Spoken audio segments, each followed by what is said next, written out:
Did you know that all of us give over 2 billion rand a year to South Africa's political parties, whether we like it or not?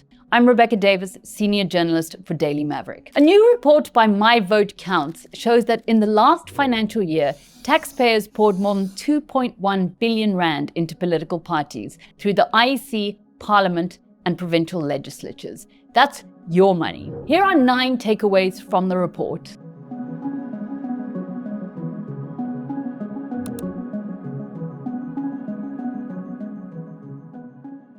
Taxpayers forked out more than 1 billion rand for the ANC alone last year. The DA took home around 430 million rand and the EFF a decent 259 million rand. But it's not supposed to just be a free-for-all when it comes to actually spending the money. Parties are only allowed to use the public funds for a few specific but kind of vague purposes, such as developing the political will of the people or furthering political education. Parties are not allowed to use that money for paying salaries or legal costs.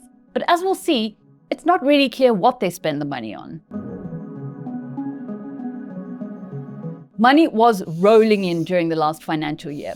My Vote Counts says the total amount in public and private funding received by political parties was a cool 3.2 billion rand, over 1 billion more than the previous year. The reason? Well, obviously the May 2024 general elections, when companies and individuals were doubling down on the EFTs. The question we should all be asking, what do they expect back in return?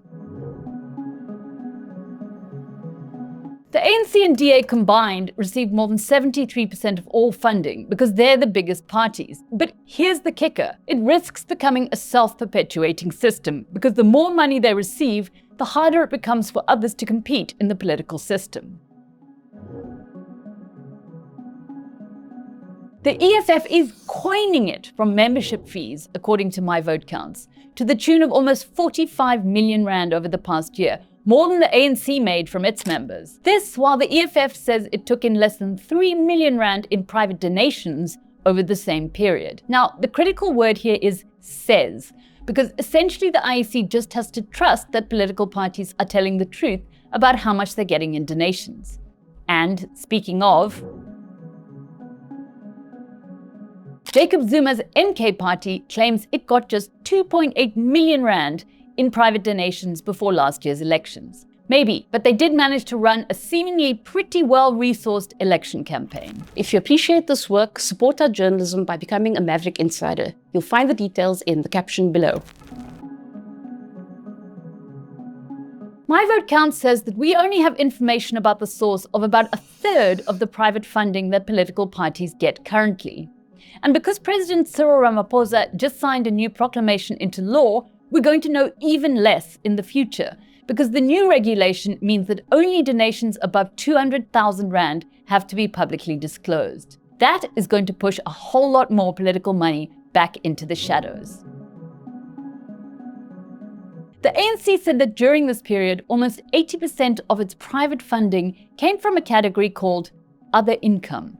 We simply don't know what that means. My Vote Count asked the ANC and they didn't reply. But the DA, which gets about 15% of its funding from this category, says it refers to money from stuff like sales of merch, interest on investments, small-scale fundraising events. Maybe the ANC is just selling a lot of caps. In places like Canada, political parties have to disclose where they get financial loans from. Now, that's not the case in South Africa, and My Vote Counts is concerned that parties are exploiting this loophole. The EFF, for instance, received a 60 million rand loan during this period, more than all the EFF's private funding combined. And the only reason we know where it came from is because News 24 previously reported it came from Standard Bank. Rise Mzansi, meanwhile, received a loan of 22.1 million rand. Here's the issue. Donors who might not want their identity known could be giving donations disguised as loans, which enables parties to bypass the disclosure requirements. Even with access to all these figures, we still don't know the true costs of running a South African political party and campaigning for elections, because parties don't have to report on how they spent the majority of money they got. Why is this an issue? Because, says My Vote Counts, we don't know whether all the taxpayers' money they're getting is necessary, justified, or inadequate which is what the politicians would have you believe.